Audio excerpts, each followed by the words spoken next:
네, 아, 저 좌장을 맡게 된 임덕순이라고 합니다. 오늘 우리 이게 굉장히 뜻깊은 자리인데요. 그 국회에서도 우리 백혜련 위원장님도 나와주시고 또 원장님이 그 굉장히 노력을 많이 하셔가지고 우리 원내대표님, 뭐 김정민 의원님 다들 축사도 또 해주시고 그러셨습니다. 그리고 이 우리 이제 그 위원님들을 그 토론하실 분들을 제가 소개해 드리겠는데요. 제 오른쪽에 우리 권원순 교수님, 한국외대에서 경제학부. 예, 좋습니다. 예, 박수 부탁드리겠습니다. 그 다음에 우리 산업연구원 우리 이웃집 식구입니다. 해외산업실 맡고 계시는 김동수 실장님. 네, 우리 한양대학교에서 김봉훈 교수님 모셨습니다. 세계경제연구원에서 송경진 전 원장님 모셨습니다. 네, 그 좌장의 역할이라는 것이 뭐 시간 배분을 잘하고 좋은 그 토론을 이끌어내는 것인데요. 사실 우리 송치웅 박사님이 뭐 오전에도 잠깐 말씀드렸습니다만은 한 1년짜리 강의를 지금 뭐 30분, 40분 정도에 굉장히 요약해서 말씀을 해주셨습니다. 너무 그 범위가 크고 깊이가 있어서 어디부터 다뤄야 될지는 모르겠는데요. 크게 이제 그 나온 얘기들을 보게 되면은 지정학적인 그 내용들, 그 다음에 기술, 그 다음에 이제 경제 이렇게 크게 나누었는데 그러면서 이제 인도 태평양 지역이 가지는 그 의의를 말씀해 주셨습니다. 그래서 그런 현황을 크게 염두에 두고서 제가 우리 토론자분들께 좀 부탁드리고 싶은 내용은 우리 송치용 박사님이 이제 결론적으로도 말씀드렸지만 앞으로 어떤 방향으로 우리가 국가 차원에서 접근을 해야 될지 그 말씀하신 기술 동맹이 중요할지 또는 선택적 동맹이 중요할지 또는 기술을 한다면 어떤 분야에서 어떻게 하면 좋겠는지 또는 현실적으로 과거 우리 토론자분들이 그 경험에 비추어 볼 때 어떤 부분에서 우리가 조금 그 실행이 안 됐다든가 뭐 이런 분들을 좀 집중적으로 좀 말씀을 해 주시고 한번 토론을 한 다음에 한 라운드를 돈 다음에 또 토론을 하도록 하겠습니다.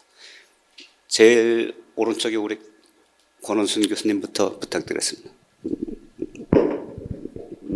네, 안녕하십니까. 저는 외고등학교 경제학부에 있는 권원순입니다. 제가 오늘 뭐 토론을 뭘 할까 되게 고민이 했더니 그 발표는 굉장히 광범위하고 그다음에 뭐 디테일도 가지고 있고 그래서 고민을 좀 했는데 평소에 이제 제가 하는 분야가 경제 체제에 대한 연구를 하거든요. 그것과 관련해서 그리고 최근에 이제 벌어지고 있는 일들에 대한 에비던스를 정확하게 제가 제시는 안 하겠지만 여러 가지 문제들을 좀 한번 말씀을 드릴까 합니다. 그러면서 그 인도 태평양 협력이라는 것이 어떤 의미를 갖고 있나 좀 말씀을 드리겠습니다. 첫 번째는 제가 말씀드리고 싶은 게 우리가 굉장히 그 교육이나 아니면 사회적으로 접하고 있는 사고가 일단 이 지도라는 것부터 말씀을 드려야 되는데 상당히 의도적인 사고가 하고 있습니다. 가로속에 대한 사고. 근데 우리는 최소선 경도에 대한 사고를 좀 해야 되는데 이 말씀을 왜 드리냐면 최근에 이제 러시아 우크라이나 분쟁 사태와 관련돼서 좀 그런 것도 있고 말씀을 드리면 그 모스크바하고 사우디아라비아의 리야드, 그다음에 이란의 테헤란이 같은 시간에 있습니다. 경도상으로 거의 같은 거고요. 그다음에 이제 그 지도를 놓고 남북으로 이렇게 좀 보시면 맨 위에 러시아, 그다음 중국, 중앙아시아, 그다음에 터키, 이라크, 이란, 인도, 사우디아라비아 이렇게 되어 있습니다. 그러니까 이런 지역이 지금 협력을 하고 있는 거거든요. 일례 말씀드리면 어제 시진핑이 사우디아라비아를 방문해서 사우디아라비아 중국이 동반자 협정을 했습니다. 이 얘기를 무슨 얘기냐면 아까 제가 말씀드린 그런 국가들 간의 협력이 상당히 공고화되고 있다. 근데 이 협력의 아이디어는 뭐냐면 그 중국과 인도라고 하는 전 세계의 생산 기지 내지는 생산의 원천 지역 플러스 사우디아라비아, 러시아라고 하는 또 이란까지 포함해서 그 원유와 가스라고 하는 그 자원 생산 국가들이 연대해서 그 하나의 협력체를 이루어가는 그런 그림으로 한번 봐야 된다는 것이고요. 이거에 대응해서 그 인도 태평양 협력이 미국 주도로 제기가 되고 있다 이렇게 보는 것이 맞지 않을까라고 저는 개인적으로 생각합니다. 그 이유를 좀 말씀을 드리면 이제 뭐 제가 뭐 다른 경제 사회적인 문제들을 조금 제외하고라도 그 말씀을 드리면 최근에 이제 그 러시아를 좀 예를 들어서 말씀을 드려야 되는데 제가 우리나라에서 보도되고 있는 뉴스를 보면서 그 나름 러시아 전문가로서 상당히 그 안타까움이 큽니다. 그 이유는 뭐냐면 그 뭐 러시아가 무기가 없어서 전쟁을 못 한다는 등 또는 뭐 우크라이나와 러시아의 뭐 무슨 러시아가 원사이드하게 지고 있다는 등 뭐 이런 뉴스가 나오고 있는데요. 제가 이제 말씀드리고자 하는 그런 게 아니라 이 전쟁 이전에 러시아가 이제 기술 개발을 시작을 해서 그 중국과 인도에 대한 협력의 근거로서의 그 뭐라 그럴까 고도의 기술들에 대한 그 개발을 시작한 지가 꽤 됐습니다. 그래서 그게 2010년부터 이제 그 본격적으로 시작을 했는데요. 이런 말씀을 드릴까요? 그 러시아가 그 컴퓨터에 들어가는 CPU에 인텔 7세대에 해당하는 칩을 개발해서 이미 정부 부처에서 쓰는 컴퓨터나 군사 기술에는 사용하고 있다는 겁니다. 다시 말하면 기술적으로 서방으로부터 독립하고자 하는 것들을 가지고 있다는 것이고요. 그리고 이제 이런 뭐 단편적인 예를 들겠지만 그러면 이게 이제 상업적인 생산은 누가 하느냐? 중국 또는 인도와 협력해서 하겠다라는 생각들을 하고 있다는 겁니다. 그래서 이제 이런 부분들을 좀 우리가 주목할 필요가 있고요. 그리고 이제 또 다른 하나는 이제 뭐 많은 얘기들을 좀 해야 되는데 그럼 이 지역이 왜 그럼 협력을 하게 되느냐? 기본적으로는 이제 그 기술 발전에 의해서 미국에서 셰일 가스나 셰일 오일이 개발이 됐고 그것 때문에 서방이 가지는 그 중동 지역에 대한 원유 공급 국가로서의 이해관계가 상당히 그 낮아졌기 때문에 이적으로부터 미국의 이해관계에서 발을 빼고 있다. 이렇게 보면 되고요. 그게 이제 그거에 대한 증거가 아프가니스탄이나 또는 뭐 이란에 대한 미국의 정책들이 많이 바뀌었고 특히 아프가니스탄에서 발을 빼면서 또 이라크 이런 지역에서 이제 미국이 이제 거의 다 철수하는 이런 지경에 이르면서 그 이해관계가 낮아지는 거고 그런 그 공백에 다분히 사우디아라비아, 인도, 중국, 러시아를 축으로 하는 그 경도상의 그런 협력이 강화되고 있는 것이고 이거에 대한 견제로서의 인도태평양 협력이 미국을 중심으로 해서 제기가 되고 있는 겁니다. 또 다른 하나는 이제 아까 이제 송치홍 박사님이 말씀을 하셨는데 그 일대일로와 이제 일본의 그 태평양 뭐라고 그랬나요? 제가 지금 그 뭐 제가 까먹었는데 그 일본의 그 이 일본을 중심으로 하고 있는 그 이제 2차 세계 대전 때 일본의 영역 이런 것들을 좀 그 지도로 보여주셨는데 여기에 이제 들어가 있고 있는 게 이제 주로 아세안입니다. 아세안 이제 10개국 플러스 5개국 뭐 이렇게 되어 있는데 이 아세안 국가들의 대부분이 다 그 인도태평양 협력에 참여를 하고 있습니다. 단 세 나라 라오스, 미얀마, 캄보디아만 뺀 나머지 국가들이 인도태평양 협력에 참여하고 있다라는 건데요. 그러면 이 국가들이 그럼 과연 어떤 그 길을 갈 거냐로 본다라면 한쪽으로는 그 RCEP이라는 거에 참여하고 있고 한쪽으로는 인도태평양 협력, 경제 협력에 참여하면서 자국 우선의 어떤 이해관계를 관철시키는 그런 길을 갈 것이고 이거의 배경이 이제까지 이제 그 어느 쪽에도 속하지 않는 뭐 비동맹 또는 뭐 중립 정책을 써왔던 그 인도의 그 정책이 아닐까 이렇게 생각이 됩니다. 뭐 자세한 얘기는 뭐 나중에 미루기로 하고요.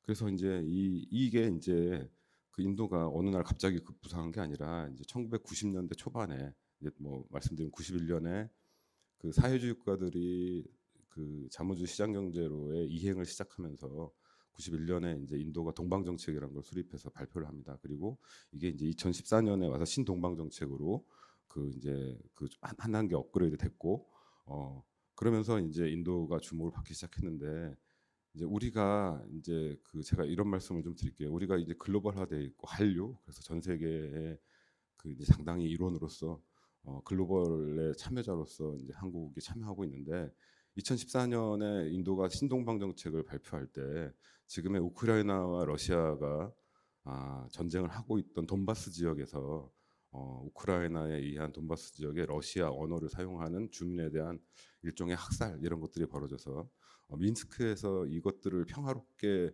유지하자고 하는 민스크 협정이 2014년에 맺어졌습니다.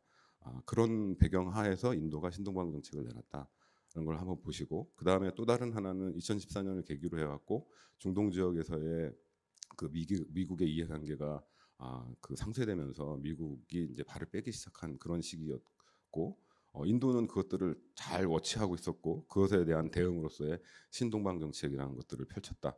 그럼 신동방 정책의 타겟이라는 대한민국이 아니고요. 중국, 그 다음에 이제 아세안의 국가들 이런 국가들입니다. 그래서 그런 인도의 그 이해관계가 얽혀 있는 것이 지금의 협력 구도다 이렇게 좀 말씀을 드릴 수 있을 것 같고요. 제가 뭐 많은 얘기를 해야 되는데, 자 그러면 이제 인도는 그러면 우리가 볼 때 굉장히 좀 별로 이렇게 좋아 보이지도 않고, 물론 뭐 인적인 자원이 좋아 보이는 것들이 있는데, 제가 이런 얘기를 좀 말씀을 드릴까요? 일본의 도요다가 1937년에 설립돼서 자동차를 생산했는데, 그 인도의 힌두스탄은 이라는 자동차 회사는 1957년에 이제 처음으로 자동차를 생산합니다. 그 당시로 상당히 선진적인 기술이겠죠. 근데 이제 이것이 이제 인도의 그 경제 체제나 시스템에 의해서 발전하지 못해서 지금은 경쟁력을 거의 잃고 있는 뭐 그런 상황인데, 기본적으로 그런 것들을 갖고 있고 그런 제가 말씀드리는 건 그런 사고를 하고 있는 국가가 인도다, 이런 좀 말씀을 드려야 될 것 같고요. 따라서 우리가 이제 기술 협력을 한다라면 일단 아까 말씀드렸듯이 이제 그 이 유라시아 지역, 특히 이제 근동이라고 하는 중동을 포함한 유라시아 지역을 중심으로 우리의 어떤 포지셔닝 이런 것들을 좀 하고 어떻게 할 것이냐라는 것들에 대한 그 전략을 세워야 될 것 같고요. 두 번째로 이제 뭐 이 스태피의 발표니까 이제 기술 위주로 이제 큰 얘기를 좀 말씀을 드리면, 이제까지는 우리가 이제 그 추격 전략, 그래서 그 선진국이 했던 걸 따라했고 벤치마킹을 해서 선진국의 어떤 좋은 정책들을 받아들였고 그것들이 이제 산업과 경제에 그대로 다 투영이 됐다라면, 지금부터는 아주 창의적인 그 기술과 산업 정책을 만들어내야 될 때가 된 겁니다. 이제 뭐 중진국 그 리더 국가론 뭐 이런 얘기를 좀 해야 되는데, 그건 뭐 그 집어치우고라도 밀어놓더라도 좀 말씀을 드리고 싶은 게, 이제 앞으로는 이제 우크라이나 러시아 전쟁 이후에 이제 서방과 이제 아까 말씀드린 이 러시아, 중국, 그다음에 뭐 중앙아시아, 이란, 그다음에 사우디아라비아, 인도 이 축의 그 경쟁이 어떤 식으로 될 거냐라고 본다라면, 그 법의 테두리 내에서 이제 경쟁을 한다라고 보면 이게 이제 특허나 기술권, 저작권 뭐 이런 것들 위주로 갈 가능성이 큽니다.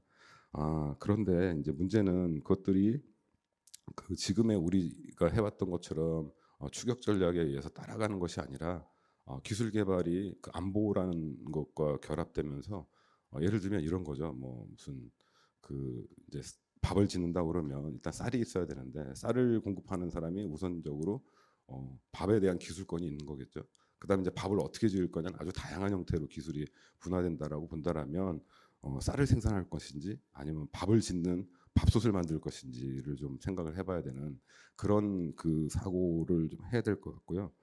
그런 구도가 우리 한국 사회에서 기본적으로 전략과 합쳐져서 그 세워진 다음에, 그런 다음에 그 인도와 기술 협력 또는 이제 이들 국가와 동남아 국가들, 그러니까 인도 태평양 그 협력 국가들과의 기술 협력을 어떻게 해나갈 것인가라는 것들을 가져야 되지 않을까, 이제 이런 큰 얘기를 좀 말씀을 드리고요. 이제 또 이제 아까 이제 림 국가의 그 협력 얘기를 하셨는데, 자 이제 그 뭐 하나 예로 좀 말씀을 드리겠습니다.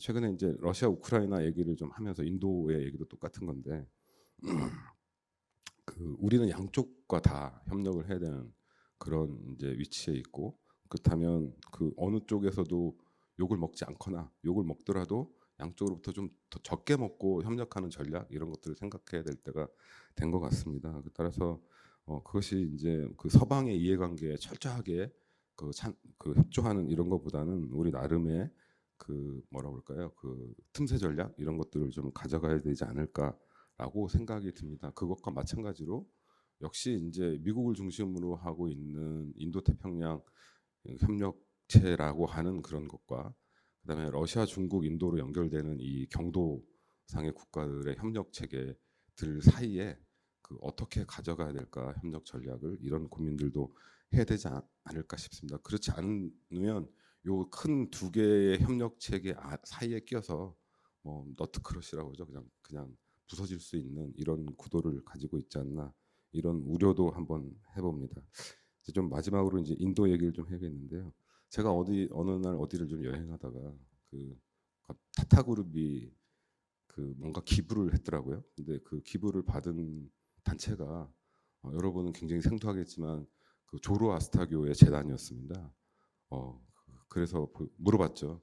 이게 왜 타타그룹이 이걸 그 기증했냐 했더니 타타그룹의 집안이 소유주 집안이 조로아스타교의 그 상당히 그 신자고 상당한 그 신자 대표로서의 사회적인 공헌을 하고 있어서 그 기증을 받았다 이런 얘기를 했는데 그만큼 인도는 다양한 언어, 다양한 종교, 다양한 그 인종에 의해서 또 갈등도 가지고 있는 국가이기 때문에 그 협력이 그렇게 심플하지는 않을 수 있고 그다음에 이제 그 우리가 이제까지 해왔던 국가들과의 협력과는 좀 다른 양상으로 갈 가능성도 있다라는 점을 우리가 좀 주의 깊게 봐야 된다라고 그렇게 생각합니다. 이상입니다. 예, 말씀 잘 들었습니다. 우리 다음에 김동수 실장님 부탁드리겠습니다.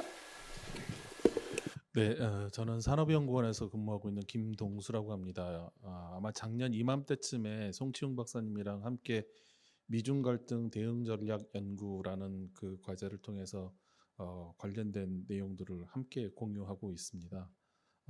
저희도 이 기술 중심 한국형 인태 전략 이것에 대한 그 고민이 많은데요. 조금 제가 이 내용을 다시 한번 정리를 좀 해보려고 합니다. 제가 어떤 문제를 접근할 때 아주 흔하게 저희가 사용하는 방법 중에 하나인데 육하원칙대로 정리를 한번 해보면 깔끔하게 정리가 되는 측면이 있습니다. 언제 어디서라는 이 두 가지에 대해서는 굳이 살펴볼 필요는 없을 것 같은데요. 한국형 인태 전략, 기술 중심의 한국형 인태 전략이 왜 필요할까라는 질문에 스스로 한번 답을 해보려고 합니다. 미중 간의 전략 경쟁이 심화되고 있고 그 사이에서 우리는 아마 최대의 피해자가 될 가능성이 높습니다. 그런 의미에서 혼자서는 생존 전략을 꾸린다거나 협상을 한다거나 할 때 대응력도 약하다는 측면에서 이러한 인도태평양 전략 같은 것이 필요하다라고 하는 것에 공감할 수 있을 것 같습니다. 그러면 누구와 협력을 할 것이냐라고 하는 질문에도 한번 또 검토를 해보겠습니다. 인도태평양 전략이다 보니 인도태평양 국가들과 협력하는 게 당연히 맞을 것 같고요. 미국과 중국을 제외한 인도태평양 국가를 생각을 할 때 송 박사님께서는 인도를 굉장히 중요시했던 것 같습니다. 최근에 저희와 관계가 깊어지고 있는 베트남, 인도네시아 당연히 검토할 수 있는 대상 국가들이고요. 그런데 살짝 가까운 이웃을 돌아보면 일본이라고 하는 어마어마한 나라가 있습니다. 발표에서도 언급하셨지만 일본과 대만을 언급하셨었는데요. 우리나라의 외교 관계를 규정짓는데 총 6개 정도의 단계가 있다고 합니다. 미국과는 포괄적 전략 동맹 관계 가장 상위의 관계고요. 이런 식으로 쭉 나눌 때 일본과는 3번째 순위에 해당합니다. 중국이나 베트남이 오히려 그 상위 관계에 있다고 하는 것에 저희가 놀라지 않을 수 없고요. 이렇게 가까운 일본, 우리보다도 기술 수준이 높고 경제 수준이 높은 일본을 우리가 과연 어떻게 협력할 것인가에 대한 근본적인 고민이 조금 필요해 보인다라는 말씀 드리겠습니다. 세 번째는 무엇입니다. 무엇을 협력할 것인가라고 하는 건데요. 아마도 흔히들 말씀하고 계시는 그 주요 산업의 공급망 안정화, 기후 변화 위기 대응, 뭐 디지털 전환 그리고 미중 전략 경쟁에 있어서의 어떤 공동 대응 이런 부분들을 협력할 수 있을 것 같습니다. 상대적으로 이런 부분은 조금 쉽게 다가올 수 있고요. 그러면 이제 어떻게 협력을 할 것인가, how에 대한 질문을 또 가져봅니다. 이런 문제들을 같이 공동 대응하자라고 하는 정도만 가지고, 제3지대로서 공동 대응하자라는 것만 가지고 결속력을 이끌어낼 수 있을까? 그렇지 않을 것 같습니다. 공동 발전을 위한 연대가 가능할 수 있는 핵심 가치를 우리 스스로 정립하지 않으면 이웃 국가들과 공동 연대를 하기가 쉽지 않습니다. 설득하기가 쉽지 않다라는 것이겠죠. 비근한 예로 태국과 말레이시아가 일본이 태국에 굉장히 많은 직접 투자를 해오고 있습니다. 무려 그 역사를 보면 50년이 넘었고, 그런데 태국과 말레이시아 같은 나라들 보면 중진국 함정에, 소위 중진국 함정에 빠져 있습니다. 1인당 국민 소득이, 국내 총생산이 약 $10,000를 살짝 넘는 정도로 계속 그 수준에 머물러 있는 것이죠. 외국 자본을 들여와서 경제 성장을 하는 것처럼 보였습니다만 외국 자본 기업들만 배부른 상태입니다. 우리가 베트남에서도 비슷한 일을 하게 될지도 모르겠습니다. 그런 것들은 이웃 국가들과 지속 가능한 상호 동반 발전, 이런 것에 저해된다고 보여지고요. 식민지 시대에 그 유럽 국가들이 식민지에 가서 그 자원을 고갈시키는 정책들을 많이 썼습니다. 지금의 경제 관계에서도 그와 별로 다르지 않다라는 생각이 듭니다. expropriate라는 용어를 쓰기도 하는데요.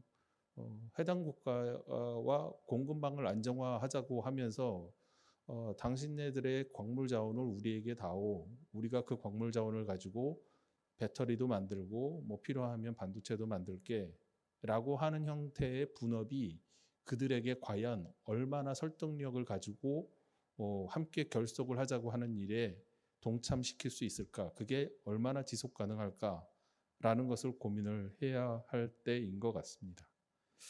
이렇게 왜, 누구, 무엇, 어떻게 협력을 할 것인가, 이런 것들로 제 나름대로 정리를 해보았습니다만, 이게 답을 찾기가 굉장히 어려운 일이고 많은 사람들과 오랜 시간 논의를 하고 공감대를 넓혀 나가야 하는 일인 것 같습니다.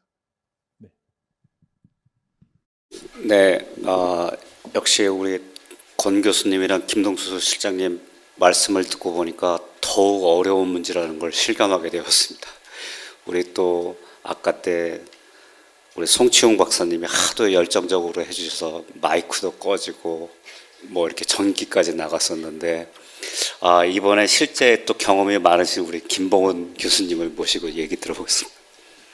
네, 반갑습니다. 한양대 글로벌 혁신 클러스터에서 일하고 있는 김봉훈입니다. 제가 사실 저도 경제학 베이스인데 과학 일을 한 15년 정도 한 것 같아요. 그래서 이제 제가 아마 여기 온 자리는 제가 인도에서 뉴델리에서 2년 동안 근무를 했고, 또 미국에서도 있고 한국에 있고, 그 선을 이어보면 인도 태평양을 왔다 갔다 하면서 한 10년 정도 있었던 것 같습니다. 오늘 송치용 센터장님께서 말씀하신 것 중에 가장 마음에 와닿은 게, 제가 잘 몰랐던 어떤 지정학적 위치에 대해서 처음에 히스토리를 말씀해 주셨고, 제가 그 부분에 대해서 새로운 아이디어와 이런 걸 좀 말씀드리고 싶어서 제가 서두를 꺼냈습니다. 사실 저희가 4차 산업혁명을 계속 이야기할 때 4차 산업혁명에서 기술의 핵심이 뭐냐 이렇게 했을 때는 위치, 포지션이라는 거와 데이터입니다. 위치와 데이터가 굉장히 중요하다. 이 부분 두 개를 포커싱을 맞춰서 우리가 과학기술 외교, 과학기술 협력을 해야 됩니다. 그래서 송 센터장님께서 말씀하신 것 중에 와닿은 게 Five Eyes, 누군가가 보고 있다. 이거를 말씀하셨는데 저는 그 부분에 대해서 좀 말씀을 드리려고 합니다. 송 센터장님께서 말씀하셨던 히스토리는 땅에 있는, 이제 우리 지구상에 있는 것들에 대해서 말씀을 하셨고요. 저는 이제는 이제 아까도 언급하셨지만 우주의 시대, 이제 영역이 새로운 영역으로 이제 바뀐다. 이제 하늘에 있는 또는 우주에 있는 영역에 지금 쟁탈전이 벌어지고 있다. 그런데 불행하게도 한국은 아직도 대기권에 있고 이제 다른 나라들은 영토를 계속 넓히고 있습니다. 그거에 대해서 조금 구체적으로 말씀을 드리면요. 최근에 이제 잘 아시는 GPS 시스템, 저희가 휴대폰을 쓰고 계시지만 이 위치라는 게 굉장히 중요합니다. 뭐 자율주행차가 되려면 위치가 정확하지 않으면 자율주행 기술이 될 수가 없는 거죠. 근데 불행하게도 한국은 한국 자체의 GPS 시스템을 보유하고 있지 못합니다. 쉽게 말하면 저희가 미국의 위성을 사용하는 거죠. 현재 전 세계에서 자체의 GPS를 갖고 있는 나라는 미국, 일본, 중국, 러시아, 인도, EU 이렇습니다. 자, 그러면 한국을 중심으로 해서 중국, 러시아, 일본이 다 자체 GPS를 갖고 있습니다. 근데 한국은 자체 GPS가 없습니다. 농담 삼아 이런 말 합니다. 미국이 우리의 우방이긴 하지만 미국의 GPS 위성이 지나가다가 턴오프를 하면 한국의 시그널은 전부 다 꺼진다. 뭐 그럴 일은 없겠죠. 미국이 뭐 설마 한국의 위성을 끄겠습니까? 근데 실제로 인도가 왜 20년 전에 자체 GPS를 개발하기 시작했냐면 인도와 파키스탄 전쟁 당시에 미국이 실제로 그 사이에 위성을 턴오프를 했습니다. 왜냐하면 GPS가 있어야 미사일도 발사할 수 있고 모든 위치를 파악할 수 있는데 그게 굉장히 이슈였던 거죠. 그래서 GPS가 굉장히 중요했었고요. 물론 우리가 받고 있는 GPS는 국방 GPS가 아니고 일반 GPS라 오차율이 약 10m 정도 됩니다. 그래서 각국이 오차율을 줄이기 위해서 SBAS라는 위성 시스템을 만듭니다. SBAS가 Satellite Based Augment 시스템이라고 그랬어요. 3m 이내에 정확도를 자랑하는 GPS입니다. 그러면 이 SBAS 시스템을 갖고 있는 나라는 어디냐? 당연히 미국이 있고요. 그리고 호주가 있습니다. 인도 태평양에. 인도 당연히 있습니다. 중국이 있고요. 불행하게 러시아는 없습니다. 일본도 있습니다. EU도 있습니다. 근데 정말 다행스러운 거는 6년 전부터 한국이 항공우주연구원에서 SBAS를 개발해서 드디어 올해 내년에 한국이 만들어져서 SBAS 시그널이 이제 한국에 공급됩니다. 그래서 정말 다행인 거고요. 그래서 이런 부분들이 되게 기술적으로 중요하고 다음으로는 또 정말 다행인 게 좀 늦었지만 작년부터 과기부에서 거대공공정책과에서 한국형 GPS 개발이 시작됐습니다. 앞으로 13년 동안 약 3조 이상의 돈을 투자해서 한국형 GPS가 개발이 됩니다. 그래서 조금은 늦었지만 한국도 이제 기술 패권에 약간 다가가지 않을까 이런 생각들이 듭니다. 제가 왜 이 말씀을 드리냐 하면 인도라는 나라에 대해서 저도 많이 이제 최근에 한 5년 동안 항공우주 분야 그리고 다른 기술 분야를 연구해 오면서 우리가 인도하고 어떤 분야를 과학기술에 협력을 하면 좋겠느냐 하는 말을 굉장히 많이 듣습니다. 아까 반도체도 말씀하셨고 자동차도 앞에서 말씀하셨는데 저는 인도하고 우주시대를 한번 같이 만들어보는 그런 부분들 대해서 협력을 좀 해야 될 것 같습니다. 인도는 한국도 최근에 이제 우주청 만든다고 이제 지금 이야기가 나오는데 인도는 이미 수십 년 전부터 우주청이 있었고요. 그리고 인도는 앞에서 인도의 자동차가 1950년대 조립 시작했다고 하는데 인도는 1950년대 한국이 자전거 조립하고 있을 때 인도는 비행기를 조립하고 있었습니다. 1950년대에. 그래서 인도 사람들이 딱 우리나라를 보면 하는 말이 그렇습니다. 한국 그때 자전거 조립하고 있었을 텐데 우리는 전투기 조립하고 있었어. 이런 이야기를 합니다. 사실 인도가 굉장히 앞서 있고요. 그래서 이제 그런 부분들에 대해서 저희가 좀 같이 협력하는 방안들이 앞으로 만들어져야 되지 않을까 이렇게 생각합니다. 그래서 실제로 인도 태평양 이 상공에 엄청난 많은 5I가 아니라 1000I들의 위성들이 감시망을 구축하고 있다. 이런 것들이 굉장히 중요한 부분이라 그런 부분에 대해서 좀 영토를 좀 확장하는 그런 측면에서 좀 더 세밀하게 분야가 확장됐으면 좋겠습니다. 다음으로는 앞으로 또 우리가 뭘 해야 되느냐 하는 측면에서 과학기술 백군에서 송 센터장님도 말씀하셨던 게 마음에 많이 와닿는데요. 1000명의 브레인을 한국으로 데려오자. 그리고 1000명의 브레인을 외국으로 내보내자. 정말 불행한 게 우리나라는 선진 연구자 유치 사업 이런 게 있습니다. 연구재단에 엄청나게 많은 돈을 들여서 이제 브레인들을 유치하는 게 있는데요. 우리가 참 불행한 거는 인도의 연구자들이 한국에 유치가 안 되고 있습니다. 근데 전 세계에서는 미국이나 아까 말씀하신 대로 영국이나 모든 나라에서는 인도 연구자를 유치하려고 엄청난 연봉과 엄청난 기술력을 들여서 유치를 하고 있습니다. 근데 왜 한국은 정말 인도의 연구자가 유치가 안 될까? 그래서 저희들이 물론 이제 다른 미국이나 독일이나 이런 연구소들하고도 협력하는 게 굉장히 중요하죠. 저도 미국에서 공부했지만 그렇지만 저희가 밸런스를 맞추기 위해서는 인도의 연구소들하고 또는 인도의 그런 우수한 연구 인력들을 한국에 유치하는 전략들도 집중적으로 좀 펴면 아마 저희가 한국형 이런 기술 경쟁, 기술 협력 이런 데 도움이 되지 않을까 생각합니다. 예, 감사합니다. 네, 우리 김 교수님께서 인도의 현재 경험을 중심으로 아주 좋은 내용들을 말씀해 주셨습니다. 마지막 토론자로서는 우리 송경진 전임 그 세계경영연구원 원장님이신데요. 아주 민간에서 깊숙이 또 정부의 자문도 많이 하시고 전략적인 그 인사이트를 많이 가지고 계신 분입니다. 부탁드리겠습니다. 예, 감사합니다. 오늘 기술 중심 한국형 인도태평양 대외 전략 방안이라는 주제를 가지고 토론을 하고 있는데요. 일단은 인도태평양 전략을 우리가 일단 비전을 제시했다 하는 거에 저는 굉장히 큰 의의를 두고 싶고요. 과거에 불과 얼마 전까지만 해도 한국은 정책이 없는 나라, 전략이 없는 나라였거든요. 근데 이번에 인도 태평양 전략 비전을 11월 달에 아세안 정상회의에서 제시함으로 해서 한국도 이제는 자체 전략을 발표할 수 있는 스탠스를 가진 나라가 됐다. 그런 뜻에서 저는 굉장히 큰 진전이다라고 생각을 하고요. 앞서 세 분 모두 인도에 대해서 말씀을 해주셨는데, 그리고 또 앞서 발표에서도 인도가 중요하다. 왜 중요하냐? 그러니까 한국은 대인도 전략이 있느냐?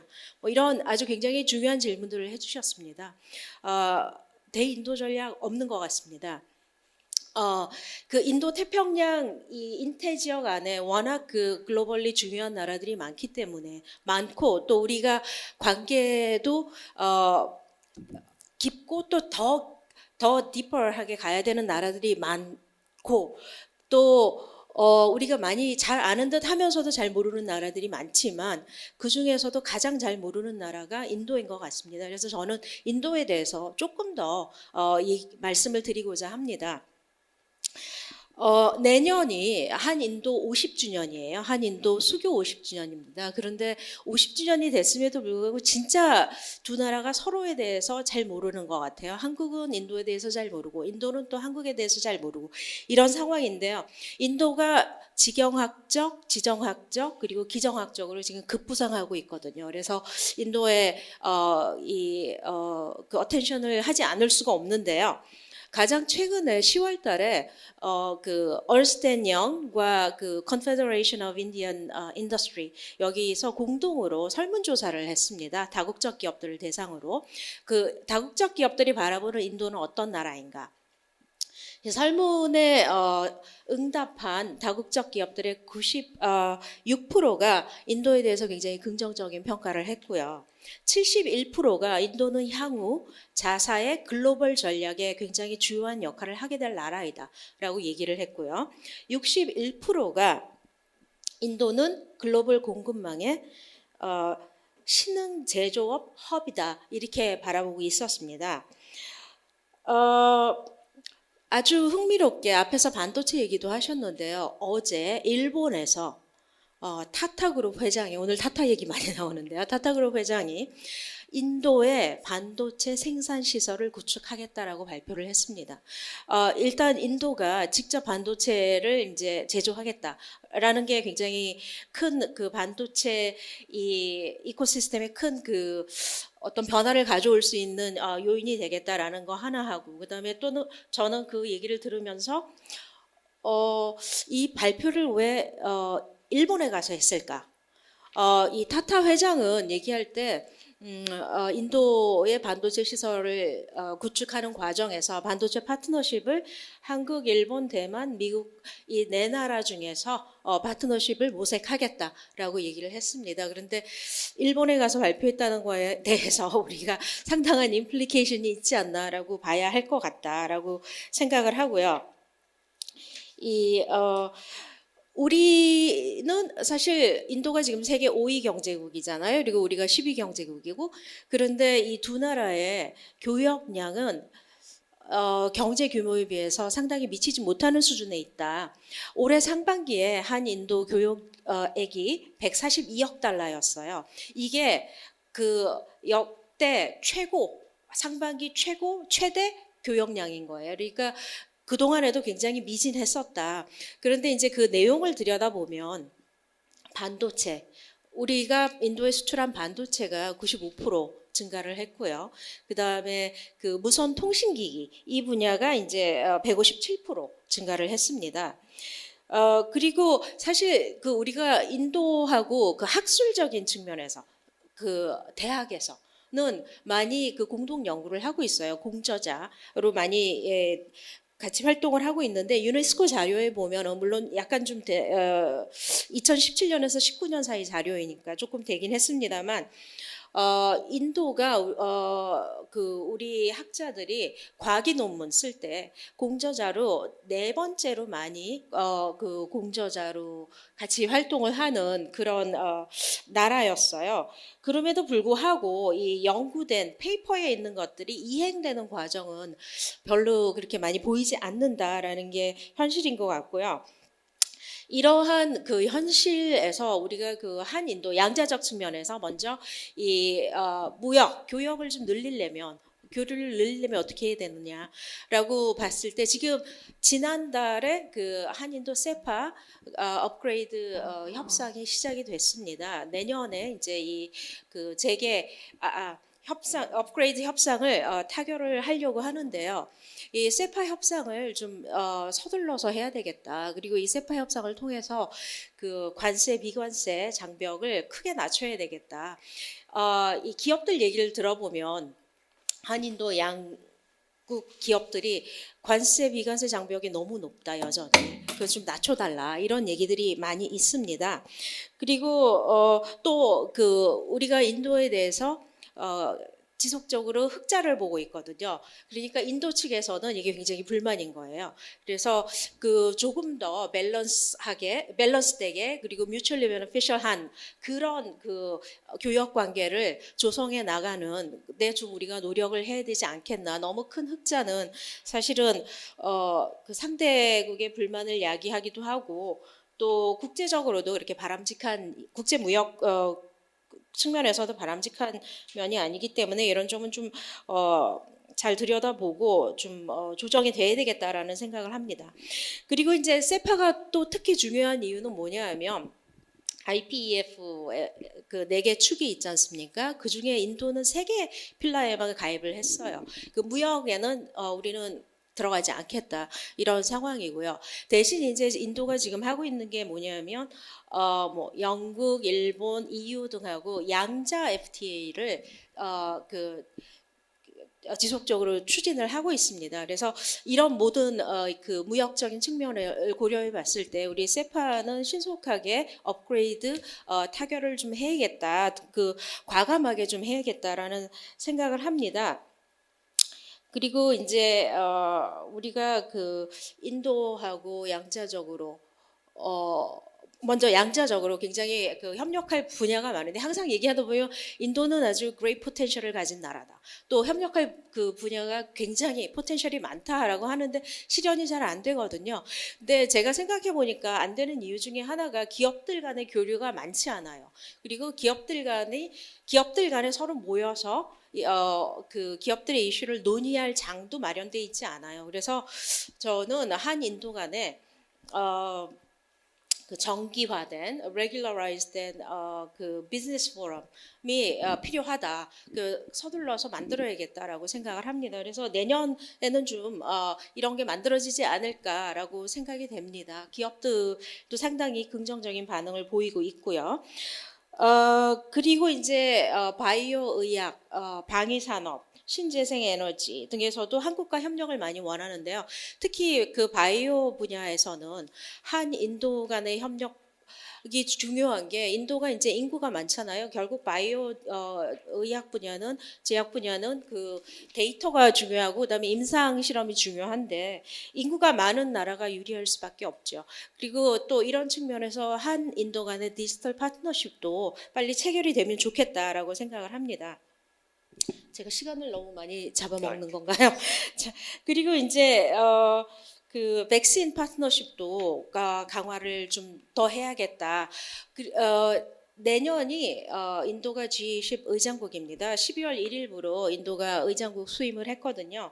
근데 이제 인도가 제시한 모디 총리가 제시한 그 인도 이니셔티브를 보면은 그 중에 하나가 팬데믹 대응과 대비에 대한 논의를 하겠다. 그리고 그 안에 그 논의 안에 다자 개발은행의 역할에 대해서 논의를 하고 싶다라고 하고 있습니다. 그리고 또 하나는 인도가 과거에는 지금도 우리는 한국이 전 세계 개도국의 그 개발 롤모델이라고 생각하잖아요. 근데 이번에 그 G20 의장국 수임을 하면서 모디가 전 세계에 제시한 그 인도 G20 계획에 보면은 비전을 보면은 인도의 개발이 인도 모델이 개도국의 롤 모델로 제시될 수 있겠다라고 이렇게 얘기를 하고 있습니다. 그래서 저는 이 부분을 한국과 인도가 조인트로 공동으로 그 개도국의 이 개발 모델을 제시하고 협력하는 그런 프로젝트도 좀 만들면 좋지 않겠나라고 생각을 하고요. 지금 이제 우리가 그 기술 분야 얘기를 하고 있으니까 그 빔스텍이라고 벵골만 기술 경제 협력 이니셔티브라는 게 있습니다. 이게 이제 생긴 지는 뭐 20년, 25년 정도 되는데요. 이 벵골만 접경국들의 정상회의 모임이에요. 특히 이제 기술과 경제 협력에 그 포커스를 두고 있는데요. 과거에는 그 남아시아가 이제 SAARC라는 그 정상회의체가 있지 않습니까? 근데 상대적으로 SAARC가 조금 약간 좀 뭐라 그럴까요? 영향력이 좀 줄어들고 빔스텍은 영향력이 좀 커지고 있는 상황이에요. 기술 경제 분야이니까요. 그리고 이제 또 이 빔스텍이 7개 나라가 빔스텍 FTA를 또 지금 추진하고 있어요. 그래서 우리가 빔스텍에 좀 많은 관심을 가지고 한국도 옵저버 자격으로 적극적으로 좀 참여할 필요가 있다. 과거 사르크에도 보면은 우리가 옵저버 자격으로 참여를 실무선에서는 했었는데 그 레벨이 그다지 높지 않았고 그다음에 이 참여 정도도 그냥 참여하기 위한 참여 정도에서 그쳤기 때문에 이제는 그런 틀에서 좀 벗어나서 레벨도 좀 높이고 좀 적극적으로 참여해서 옵저버지만 함께 협력할 수 있는 그런 기반을 좀 만들어내면 좋겠다. 실질적인 성과를 만들어냈으면 좋겠다라는 생각을 합니다. 그리고 이제 한국의 인텔 전략이 커버하는 범위가 상당히 넓어요. 나라별로 아시겠지만 인텔 그 범위 그 데피니션이 다 다르고 인도 같은 경우에는 그냥 오픈해놨는데요. 그 데피니션을 한국은 그 아프리카 인도양하고 유럽까지 간단 말이에요. 근데 아까 발표에서 말씀하셨지만 이 아프리칸 인디언 오션 쪽에는 인도계 사람들도 많이 가 있고 정착해 있고 또 이 과거 그 식민지 역사 배경으로 인해서 인도의 영향력이 굉장히 큽니다. 네트워크도 강하고 그렇기 때문에 이 아프리칸 인디언 오션 이쪽 또 이 아프리카 나라들이 한국하고 협력을 굉장히 원하거든요. 우리는 좀 미지근한 반응인데 그쪽 나라들은 굉장히 그 협력하길 원합니다. 그래서 제 생각에는 한국, 인도, 이 아프리칸 인디언 오션 국가들과의 이런 그 삼자 체제 혹은 그 소다자 체제의 협력 구상을 좀 하면은 상당히 그 상호 간에 좋지 않을까 이런 생각을 하고요. 인도가 우리는 막연하게 그 1인당 GDP가 상대적으로 낮으니까 좀 여전히 세계 경제 5위 경제 대국임에도 불구하고 여전히 좀 개도국이다. 조금 아직은 좀 잘 사는 나라는 아니지 않느냐 이렇게 생각을 해서 인도가 과연 어느 정도 개발 협력에 투자를 하고 있나라는 질문을 하거나 하지 않거나 할 것 같은데요. 인도가 2010년 이후로 이 디벨롭먼트 어시스턴스를 굉장히 크게 늘렸어요. 이 그래프를 보면은 전체적인 액수는 그렇게 많지는 않지만 그래프를 보면은 아주 2010년부터 굉장히 그 sharply increase 하고 있거든요. 그래서 그런 측면에서도 인프라 특히 이제 이 인디안 오션, 아프리칸 인디안 오션 쪽에 인프라 투자를 많이 하고 있어요. 그래서 한국하고 같이 그 인프라 투자 쪽에 같이 협력하면 좋겠다라고 생각을 하고요. 또 인도 자체로도 인도가 아직 도시화 비율이 그렇게 높지 않습니다. 이제 한 35%, 36% 수준이거든요. 그래서 인프라 투자, 개발, 도시화 이런 면에서 굉장히 많은 포텐셜이 있다라고 생각이 듭니다.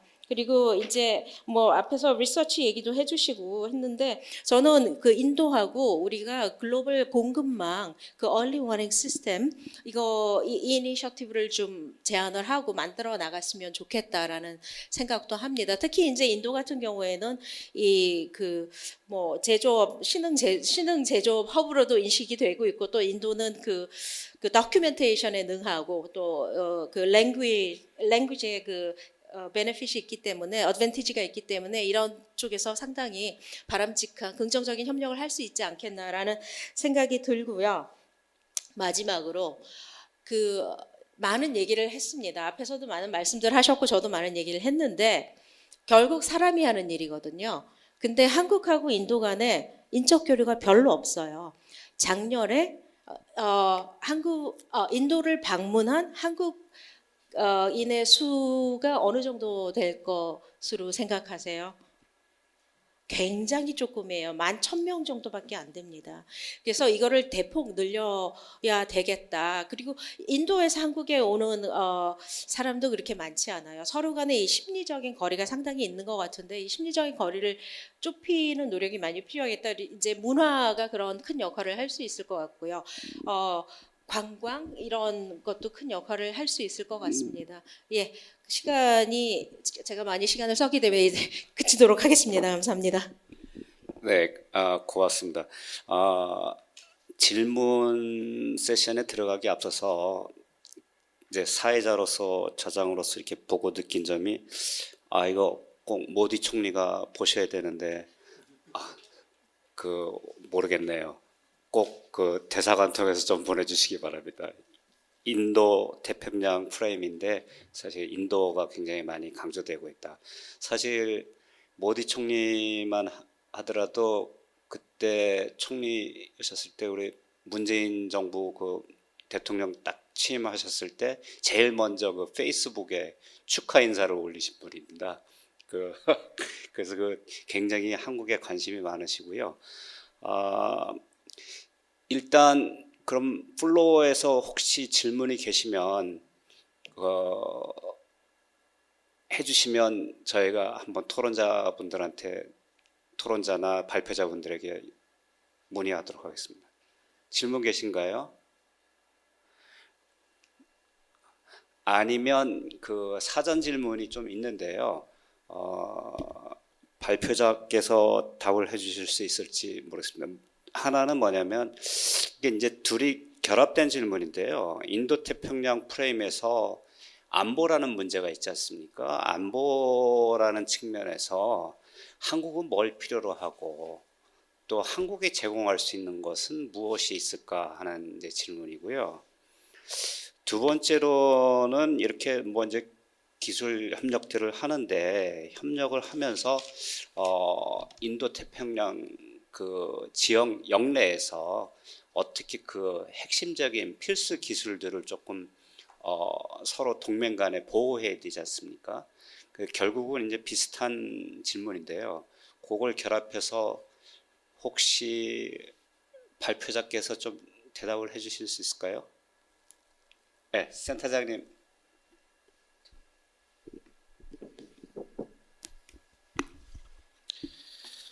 예, 굉장히 어려운 질문을 주셨는데요. 일단은 네, 안보가 굉장히 중요하죠. 사실은 저희가 인태 전략에 참여하고 인태 전략의 어떤 그 프레임 위에서 우리가 이제 그 기술 동맹이라고 하는 부분을 제안드린 이유가 사실은 우리의 그 전략 기술뿐만 아니라 현재 우리의 그 주력 산업을 이끌고 있는 핵심 기술들을 어떻게 지속적으로 확보할 것인가라는 부분이 가장 중요하다라고 말씀드려야 될 것 같습니다. 아까 이제 제가 발표에서 좀 말씀드리긴 했는데 TSMC의 부상이라든지 애플이 인도와 협력을 하는 부분에 있어서 그러면 그 우리나라는 이런 그 기술의 어떤 그 새로운 공급망의 형성 과정이나 이 공급망에 있어서의 어떤 그 중심축 이동에 어떻게 대응할 것이냐 굉장히 중요하다라고 말씀을 드려야 될 것 같아서 물론 이제 이 안보라는 것이 전통적 안보가 있습니다. 이게 군사 특히 이제 국방 쪽의 부분이 이제 전통적인 안보라고 한다면 약간 그 신흥 안보 쪽으로 본다면 이제 약간 이제 그 예전에 금융위기가 있었고 지금은 이제 기술 동맹이라는 측면에서 이 기술을 확보하지 못하면 그리고 기술을 중심으로 한 공급망에서 우리가 만약에 배제된다고 한다면 아마 한국으로서는 굉장히 답이 없지 않느냐라는 생각에서 결국 이제 그 기술 중심으로 우리가 기술을 확보하고 그 기술을 확보함으로써 공급망상에서 우리가 계속 어떻게 보면 그 우리의 위치를 잡고 이 지속적으로 공급망에서 활동함으로써 우리의 그 기존의 산업이나 새로운 성장 동력을 계속 확보해 나가는 노력 때문에 이제 사실은 필요한 거고요. 우리가 뭘 공급할 수 있을 것인가 사실은 여기가 굉장히 저희가 고민해야 되는 지점이다라고 생각을 하고 있고요. 한국이 이제 반도체 같은 경우는 이제 제조국가로서 상당한 역량을 갖고 있지만 아까도 말씀드렸던 것처럼 이 비메모리 반도체 분야에서 그러니까 시스템 반도체 분야에서 우리 기술이나 인력이 부족하다면 빨리 끌어올려야 되겠다. 그런 부분에서 아마 이제 정부에서도 이 반도체 인력을 빨리 육성해야 된다라는 말씀 주셨는데, 물론 이제 설계 같은 경우에 우리가 이제 그 패밀리스라고 하는 우리 기업을 갖고 있으면 좋겠지만 지금 패밀리스 기업을 갖고 있지는 못하잖아요. 글로벌적인 측면에서 이제 뭐 AMD라든지 엔비디아 이런 쪽으로 가고 있는데 그 뭐 AMD나 엔비디아 같은 글로벌 패밀리스 기업들이 한국의 인력을 많이 채용하게끔 만들 수 있을 만큼 우리가 우수한 인력을 배출한다면 그 자체가 사실 공급망에서 상당히 큰 역할을 할 수 있다. 왜냐하면 지금 TSMC만 우리가 놓고 보면 TSMC가 왜 이렇게 부상할까라고 생각을 하지만 AMD나 엔비디아 같은 경우에는 이제 젠슨 황이라든지 이런 그 대만계의 CEO들이 있거든요. 그러니까 이런 관계도 우리가 본다면 빨리 우리가 인력을 만들어서 우리가 굉장히 우수한 인력을 갖고 있다라는 것을 제공해야 되는 것이고 그 전략기술 보호와 관련된 부분들은 이제 아마도 아까 말씀하셨던 특허라든지 지재권이라든지 이런 부분들에 있어서의 노력이 좀 필요할 것이고요. 그다음에 이제 양자나 우주와 같이 이제 미래의 어떤 그 전략 기술을 확보하는 데 있어서 왜 기술 동맹이 중요하냐면 이건 이제 표준입니다. 표준을 어떻게 같이 만들어 갈 것이냐라는 부분에 있어서 우리가 그것을 보호해야 되는 부분이 있지 않나 저는 일단 그렇게 생각을 했습니다. 일단 뭐 물론 이제 인터뷰에서 경제나 국방 뭐 다른 부분에서도 우리가 줄 게 많겠지만 결국은 이제 기술 중심으로 생각하면 그렇게 말씀드리는 게 아마 좋지 않을까 그렇게 생각합니다. 예, 답변 잘 들었습니다. 사실 이번 그 포럼의 주제가 이제 기술 중심 한국형 인태평양 대외 전략인데요.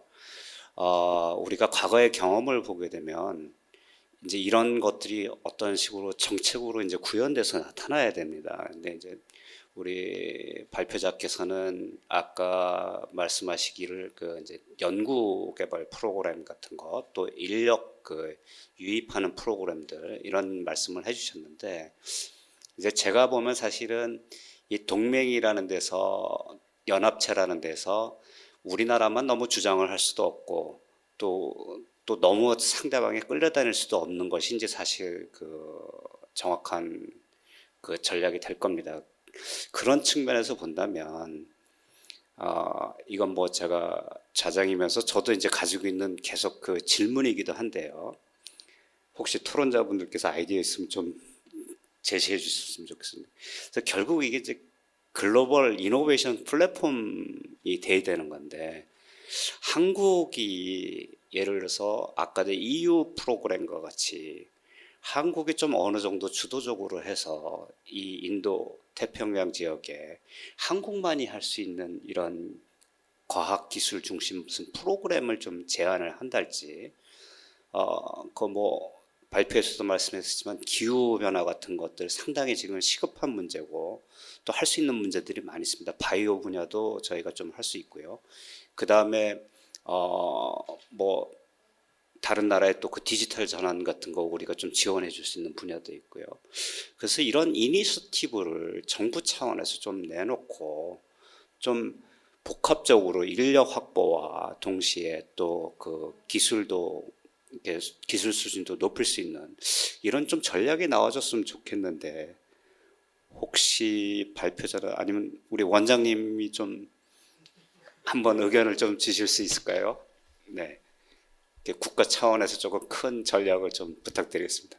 갑자기 지목을 하셔가지고 약간 당황스럽긴 한데 어쨌든 저희는 이제 여러 가지 그 인도태평양 문제 이런 전략 방안들이 크게 보면은 사실은 경제적인 어떤 그런 그 영역 안에서의 이야기, 그다음에 또 하나는 우리 이제 그 우리 권원순 교수님 말씀하셨지만은 이제 이 글로벌 사회를 이렇게 이끌고 나가는 어떤 체제적인 문제 이런 것들이 좀 결합된 상황에서 근데 그런 것들을 기존에는 어떤 다른 요인들이 훨씬 주도적인 역할들을 많이 했지만 지금은 뭐 반도체라든지 아니면 우리 발표자께서 말씀하실 때 앞으로 이제 그 새로운 어떤 경제의 영향력이 큰 영역인 이제 바이오라든지 이런 것들이 핵심적인 기술을 보유하고 있느냐 또는 확보할 수 있느냐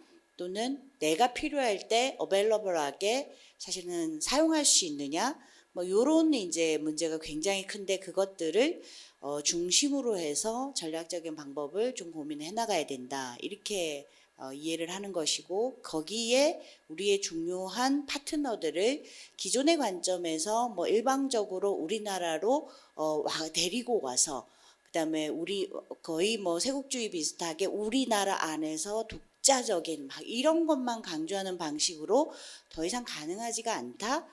그러려면은 우리가 이제 전략적으로 향후 시장이 되기도 하고 경제적인 파트너가 되기도 하고 여러 가지 그 안보적인 동맹이 되기도 하는 그런 국가들하고 시작 단계에서부터 특히 기술을 그 R&D를 하는 과정에서부터 출발하면 좋지 않을까 하는 핵심 내용이 우리 발표자께서 이제 마지막에 제안하신 그런 이제 이야기들이 있는 거고 아마 자장께서도 그런 것들 좀 큰 용어로 하면 글로벌 이노베이션 플랫폼에서 한국이 뭐 중심이 된다라고 했는데 한국이 굉장히 주요한 멤버로서 같이 할 수 있는 그런 이제 그 프로그램들을 우리가 생각을 해야 되지 않느냐라는 말씀을 주신 것으로 이해를 합니다. 저희가 이 문제를 다룰 때 우리 이제 스태피에서 주요한 연구자들이 이 기술 패권 또는 인도태평양 어떤 그런 전략적인 내용에 다룰 때 우리나라에 그럼 가장 큰 문제가 뭘까 이런 방향으로 갈 때 가장 큰 문제가 뭘까라고 하면 그동안에 특히 과학기술이 국제협력 부분이 굉장히 취약한 수준이다. 그냥 접근 정도가 아니라 우리 아마 송경진 전 원장님께서도 아까 그 사이언스 논문이나 이런 거에서 한국이 주요하게 다뤄야 되는 그런 상대 국가들하고 얼마나 그 공동 연구를 하며 공동 그 논문을 발표하고 있는가 하는 그런 수준 또는 그 강도 이런 것들을 봤을 때 굉장히 어려운 지점에 있다라고도 말씀을 해주셨는데 그런 부분이 저는 기술 중심의 어떤 전략 방안을 만들어 갈 때 특히 우리 연구원이 하고 있는 과학기술 정책, 과학기술 혁신 정책의 관점에서는 국제 협력 또는 R&D의 그 관계를 지형 자체를 바꿔가는 R&D 정책으로 바뀌어나가야 된다라는 생각을 합니다. 그래서 최근에 아마 올해인가 그 네이처 인덱스에서 그 전 세계 국제 연구 관계를 이제 기존에 발표된 논문을 중심으로 해서 그려놓은 표가 있는데요. 그 그림의 현재 상황을 예를 들어서 거기는 제가 인도는 별로 제가 본 적이 없는 것 같아요. 주요 국가에 주로 이제 과학 그 논문이기 때문에 주요 이제 과학 선진국들 유럽이나 미국, 일본 뭐 이런 그 특히 중국 이런 국가들을 중심으로 하는 그 그림으로 나와 있는데 이게 앞으로는 인도나 또는 지금 얘기하는 아세안이 주요한 시장이다, 주요한 이제 신흥 국가들이 될 거다라고 했을 때 그 지형이 앞으로 우리가 원하는 어떤 협력 관계는 어떤 모양이어야 될까를 그림을 미리 그려놓고 그 그림을 우리가 달성하기 위해서는 R&D 전략은 어떻게 가야 되며 또 그것이 기술이 산업이나 또는 기업의 그 혁신 역량을 끌어올리는 전략으로는 어떻게 가야 될까 하는 부분을 조금 더 구체적으로 만들어야 되겠다라는 생각을 했고요. 또 하나는 이런 부분들이 사실은 정부가 이제 이렇게 어떤 정책과 전략을 만들어서 그리고 예산을 만들어서 하는 부분도 있지만 특히 기술 분야에 R&D가 필요한 영역은 이미 민간이 역량의 투입을 75% 이상을 하고 있기 때문에 정부가 이렇게 약간의 바꾸는 정부의 어떤 전략의 변화가 민간의 어떤 그 선택, 민간이 어떻게 이제 또 전략을 바꿔야 되는가에 하는 거에 대해서 중요한 그런 좀 가이드 내지는 참고점이라도 될 수 있는 그런 모양을 만들어내지 않을까 그런 고민들을 해봤습니다. 그래서 그런 부분에 우리가 조금 더 오늘 논의 이후에 구체화하는 작업이 필요할 것 같고요. 또 하나는 정부가 이런 정책과 어떤 뭐 전략을 이렇게 만들어 갔을 때 가장 근간에는 오늘 발표자 분들께서 사실은 한 분 한 분이 다 필요한 내용을 말씀해 주시는데 그 말씀하신 내용들을 우리가 기존에 이제 갖고 있는 법적인 또는 제도적인 틀 위에서는 더 이상 유효하지 않을 것이다라고 생각을 합니다. 뭐 우리가 새로운 전략으로 새로운 방향으로 나가야 된다 그러면 우리가 깔고 앉아 있는 법과 제도가 정말 그 틀과 판이 어떻게 바뀌어야 되는가 하는 그 부분까지 건드리지 않고는 피상적인 논의로 그치지 않을까 하는 말씀을 드리면서 의견을 마무리하겠습니다. 고맙습니다. 네, 원장님 고맙습니다. 아주 원장님이 계획이 다 있으십니다. 네, 우리 성 원장님. 예, 아까 이제 인력 문제가 나와서 말씀을 드리고자 합니다. 사실 인력 문제 얘기가 들어가면 교육개혁까지 다 가야 되고 법제도 규제개혁까지 가야 되기 때문에 언급하고 싶진 않았으나 얘기가 나왔으니 제가 최근에 이제 반도체 전문가들하고 얘기를 좀 나눠보니까 우리나라에 반도체 인력이 없는 게 아니래요. 인력은 충분하대요. 근데 그 인력을 한국에 유지하는, 리테인 할 수 있는 그 역량이 안 된다는 거예요. 그러니까 뭐 다 기업끼리 경쟁하는데 다른 나라 기업에서 더 좋은 패키지 주겠다 그러면은 간다는 거예요. 그래서 우리가 인력 브레인 드레인 현상이 있어서 문제인 거지 인력 자체가 없는 건 아니다. 또 인도도 지금 인도의 큰 고민 중에 하나가 그 브레인 드레인 문제이더라고요. 그 인도 공대 졸업생들이 인도 공대는 그 학비가 없다고 제가 들었는데 그러니까 세금으로 그냥 학교 다니는 거예요. 그리고 워낙 우수한 자원들이기 때문에 미국에서 다 데려간대요. 그래서 그게 굉장히 큰 고민이라 하더라고요. 근데 그러니까 이제 인도도 그렇고 한국도 그렇고 우리가 키워낸 인력을 어떻게 리테인 하느냐. 그러니까 큰 숙제일 것 같고요. 그다음에 리테인 못하면 그러면 어떻게 진출해 있는 나라들 기업들하고 그 코워크 하느냐 이거를 그려내는 것도 굉장히 중요한 문제인 것 같습니다. 그리고 이제 한국으로 좋은 인력을 데리고 들어오는 문제는 우리 그 국민 정서 특히 대학에 있는 교수들이 받아들이지 못하고 그다음에 또 이 법적으로도 뭐 TO 하나 늘리는 거, 뭐 월급 좀 올려주는 거 하나도 불가능하게 돼 있대요. 그래서 법을 전반적으로 뜯어고치지 않으면 안 되게 돼 있다고 해서 뭐 이 논의로 가면 또 한참이기 때문에 여기서 네 코멘트 마치도록 하겠습니다. 네, 혹시 토론자분들께서 마지막으로 한 말씀 해주시죠. 예. 이제 아까 원장님 지금 안 계시지만 뭐 말씀하신 것 중에 이제 제일 중요한 부분이 이제 지금 기술이 워낙 빨리 패권이 바뀌기 때문에 저희 나라 혼자서 뭔가 옛날처럼 R&D를 계획을 세워서 10년 후에 이런 기술을 만들 거야 하는 거는 이제 좀 더 이상 안 했으면 좋겠습니다. 저도. 그래서 왜냐하면 옛날처럼 기술이 한 10년 정도 보존이 되면 우리가 열심히 연구를 해서 10년 후에 딱 내놓으면 좋은데 지금은 너무 빨리 바뀌거든요. 그렇다는 거는 우리 혼자 못하고 기술 협력을 해야 된다. 그래서 이제 공동 R&D를 해야 되는데 이제 제가 조금 다른 패러다임으로 가야 되는 거는 저희가 한 6년 전부터 국회에서도 우리가 공동 R&D 브릿지 모델을 계속 이야기를 했거든요. 브릿지가 뭐냐면 이제 선진국하고만 공동 R&D를 하지 말고 우리가 포텐셜로 그리고 있는 개발도상국, 시장을 확대할 개발도상국과 선진국과 한국이 중간에 위치해서 그 브릿지 공동 R&D를 하는 이런 전략으로 가서 우리가 시장도 나중에 표준화도 점유하고 이런 정도의 공동 R&D로 가야 된다. 이런 것들이 굉장히 중요한 부분이라고 생각합니다. 그래서 자꾸 베트남한테는 뭐 ODA나 주고 EDCF 준다 이렇게 생각하지 마시고, 왜냐하면 태국이가 베트남도 자율차 하고 싶어하고 나노 기술 하고 싶어하고 양자 컴퓨터 하고 싶어하는 거죠. 그 나라는 언제까지 관광 산업으로만 먹고 살지는 않거든요. 그래서 저희가 그 공동 R&D의 브릿지 모델이라는 것들을 좀 생각해서 선진국 그리고 개발도상국 그리고 한국 이 3자가 브릿지로 해서 한국이 거기서 아까 말씀한 대로 브릿지 역할을 확실히 해서 아시아에서는 우리가 공동 기술의 리더다. 이런 것들을 좀 찾았으면 좋겠습니다. 예, 좋은 말씀입니다.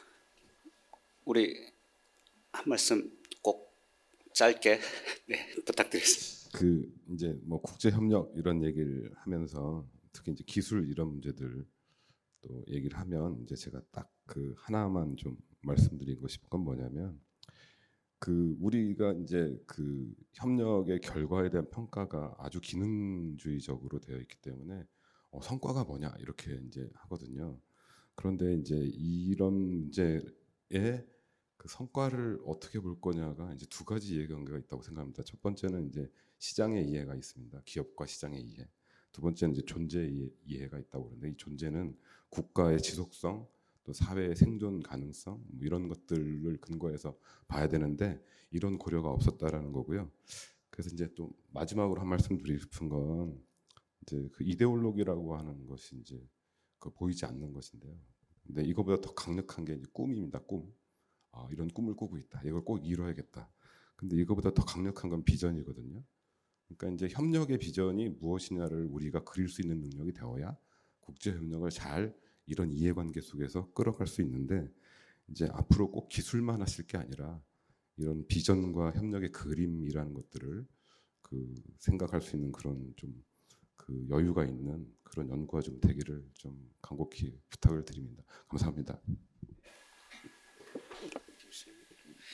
예, 다들 뭐 발표자 이상으로 또 아주 좋은 얘기들을 해주셨습니다.